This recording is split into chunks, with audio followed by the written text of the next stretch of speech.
Quand on parle d'un génocide, quand on parle de ces génocides, et on évoque ces mots, c'est pas juste pour l'évoquer. Il y a tout un génocide lancé contre l'ensemble du peuple palestinien. Aujourd'hui, on entend beaucoup parler de Gaza, presque tout le temps de Gaza, mais aussi le génocide est contre le peuple palestinien en Cisjordanie, à Jérusalem, et aussi contre les Palestiniens dans les territoires occupés de 1948. Ça, c'est pas un nouveau plan ce plan de génocide, il n'est pas sorti par hasard après le 7 octobre. Ce plan, il était bien préparé avant, avec l'administration de Trump, avec Netanyahou, avant l'arrivée de Biden. Mais je pense que vous vous souvenez tous de la guerre de 2021. 2021, quand il y avait la question de Sheikh Jarrah, et il y a toute une guerre qui a été lancée sur aussi l'ensemble du peuple palestinien, à mon avis, c'est ici où il y avait vraiment un carrefour dans l'histoire du peuple palestinien. Oslo a essayé de nous finir en tant qu'un peuple.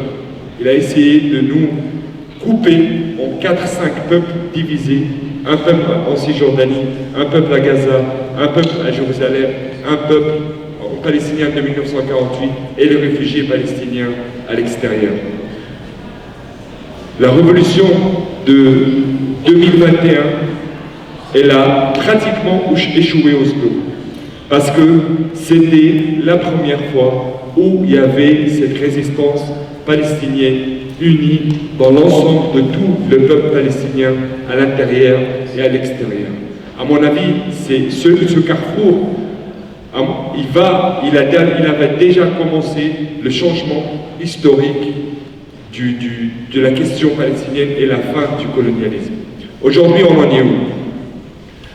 Aujourd'hui, ce génocide, quand on parle des chiffres, il y a des centaines de milliers blessés, morts à Gaza, Cisjordanie, la même chose, des arrestations, destruction des maisons, destruction des quartiers, confiscation des terres, annexion dans le sud de la Cisjordanie, la vallée de Jourdain, et on peut lister plein de choses. Mais la question est là, que le peuple palestinien, aujourd'hui, après presque 80 jours de génocide, qu'est-ce qu'il a pu montrer au monde et qu'est-ce qu'il a pu donner à la cause palestinienne? On a bien compris que ce peuple, notre peuple, il n'a pas inventé, mais il l'a dans le pratique. Il y a ce qu'on appelle la résistance totale avec la participation totale. Ça veut dire qu'on est tout un peuple qui résiste, chacun dans ses moyens, chacun dans ses méthodes.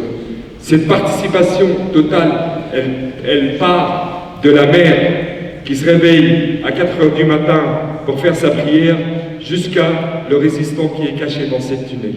Entre tous les deux, il y a tout un peuple qui a décidé de ne pas élaborer un deuxième Nakba.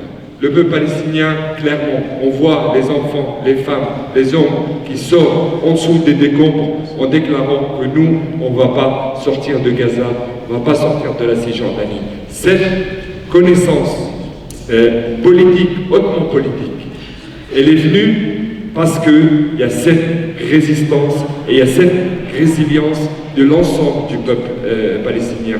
Et moi aujourd'hui, et maintenant, après 80 jours de guerre, vous me demandez mon avis, moi j'ai plus espoir qu'avant. Malgré tout ce qui s'est passé, j'ai plus espoir que le projet colonial, il est en train de marcher vers son destin final, c'est la décolonisation totale de ce projet.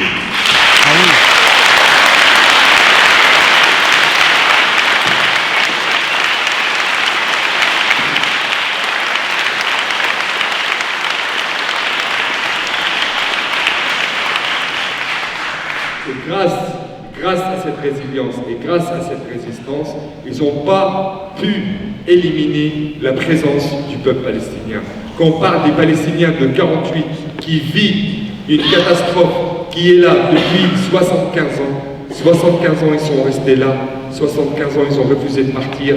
75 ans, ils ont refusé de faire part du projet colonial. Ils sont toujours opposés à ce projet colonial. Ça montre que nous, comme les restes des peuples autour du monde qui étaient sous occupation, que ce soit le Vietnam, l'Algérie, l'Afrique du Sud et ailleurs, la liberté, c'est notre destination finale. C'est là notre destination finale.